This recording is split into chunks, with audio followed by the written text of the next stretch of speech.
So apparently, there's a person in the massage field that is pretty well known that created a post around their beliefs and opinions that massage therapists shouldn't be offering a trauma informed approach or practice, or they shouldn't be doing somatic work and nervous system work. And that's really confusing to me for a couple reasons. First of all, as someone that actually teaches trauma informed practice, it's vastly different than what you learn in massage school or creating just a simple presence or awareness that we have as massage therapists. A good course in creating a trauma informed practice lets the therapist learn about different bodily cues that suggest different nervous system states for the client so that you know how to properly adjust your session so that you further don't dysregulate your client and are able to actually help and provide the style, the type, the pace, the flow of massage that is needed for that nervous system. It's taking a nervous system first approach versus someone that just thinks that everyone needs to relax, right? Or thinking that everyone needs deep tissue, right? On someone in a different nervous system state, that could be triggering or could worsen their own dysregulated system, causing more collapse, more shutdown, or perhaps triggering more of a physical response in the body rather than allowing them to get what they were seeking in the first place. So now that that's out of the way, let's address this craziness around somatic practices. First of all, massage therapists have been offered CEs for somatic work beyond the 20 years plus years that I've been a massage therapist, right? When we have the Alexander technique, we have Feldenkrais, we have the Hanna somatic method. All of these have offered continuing education for massage therapists in the form of movement practices, no different than our active relax type of techniques that we do with neuromuscular therapy or neuromuscular re-education, which is also part of our scope of practice. This is just allowing us a better understanding of how the nervous system and the brain is connected to these movements, which makes it a little different than our traditional neuromuscular therapy approaches. This is why I teach somatic reset work, because it combines neuroscience and understanding the nervous system communication routes and the musculoskeletal connection so that we understand how the movement begins to repattern and what we need to do to release the tension in the area that doesn't require deep work. It requires movement, not stretching.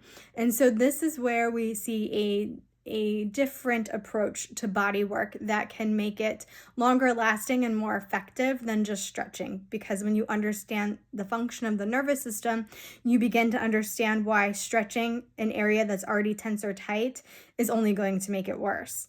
And so, yeah, I can see where massage therapists are not going to like that, because that means when their clients understand that, oh, the stretching is only going to make my tension worse, and this is why I'm having to keep coming back for sessions, they might find a different therapist that actually wants to see them get better and not just put money in their pockets.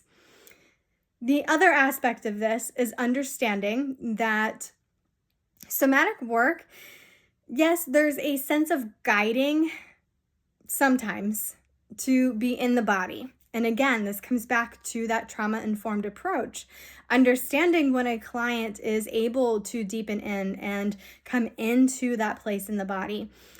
We as therapists are taught how to do diaphragmatic breathing. That is part of a massage session.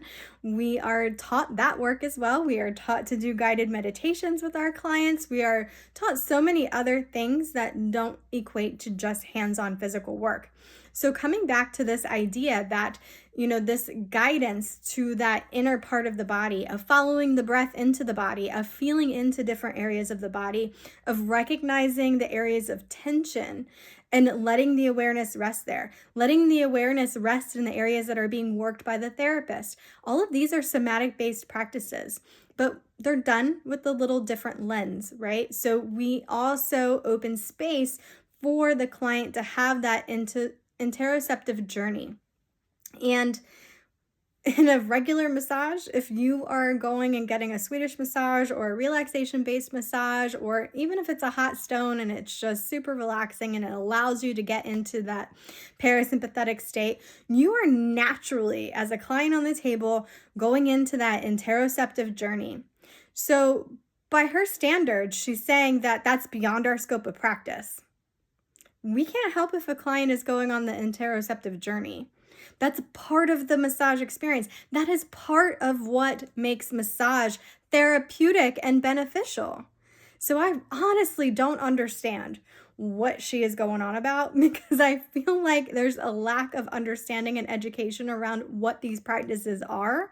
And if perhaps she had a better understanding of that, she would maybe have a change in her thought processes around it. So, in somatic work, yes, we are more nervous system first based in our practice. We also will guide people on that interoceptive journey to help make sure they are tapping in, tuning in, connecting to those pieces and parts if that's what's needed for the session. Or we are offering movement-based practices that repattern the neuromuscular connection so that they have more freedom and movement and function in their body again. How is that outside the scope of practice of a massage therapist? Yeah, it's not.